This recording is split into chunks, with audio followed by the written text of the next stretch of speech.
नाशिक महामार्गावर वाहतूक कोंडी झाल्याची माहिती समोर येते आणि मुंबई आणि नाशिक या दोनही मार्गांच्या वाहनांच्या लांबच लांब रांगा लागल्याचं पाहायला सुद्धा मिळत आहे। आढावा घेतला आमचे प्रतिनिधी उमेश जोशी यांनी। पाहूया। मुंबई नाशिक महामार्गावर आज पुन्हा वाहतूक कोंडी सुरू झाली। ज्या पद्धतीने आसनगाव रेल्वे ब्रिजचं काम सुरू आहे त्याच पद्धतीने आपण या ठिकाणी आलो। हा वाशिंदचा उड्डाणपूल आहे, ज्या ठिकाणी या उड्डाणपुलाचं काम अतिशय संथ गतीने सुरू आहे।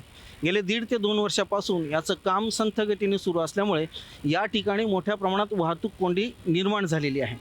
एकीकडे जो रस्ता बनवण्यात आला आहे वाहनांना जाण्यासाठी, त्यात मोठ्या प्रमाणात खड्डे देखील पडले आहेत, ज्यात अनेक छोटे छोटे अपघात होतात, अनेक लोक त्यात जखमी होतात।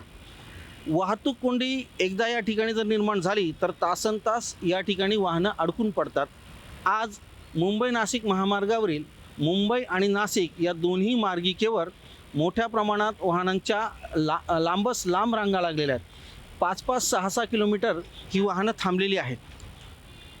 मुंबईहून विशेषतः मुंबईकर शनिवार आणि रविवार विकेंडसाठी शहापूर तालुक्यातील अनेक पर्यटन स्थळं आहेत, त्याच पद्धतीने नाशिक इगतपुरी आहे, या ठिकाणी येत असतात आणि त्यामुळेच शनिवार आणि रविवार या ठिकाणी वाहनांची जी संख्या आहे ही खूप मोठ्या प्रमाणात वाढत असते आणि त्याचाही परिणाम वाहतूक कोंडीवर होत असतो।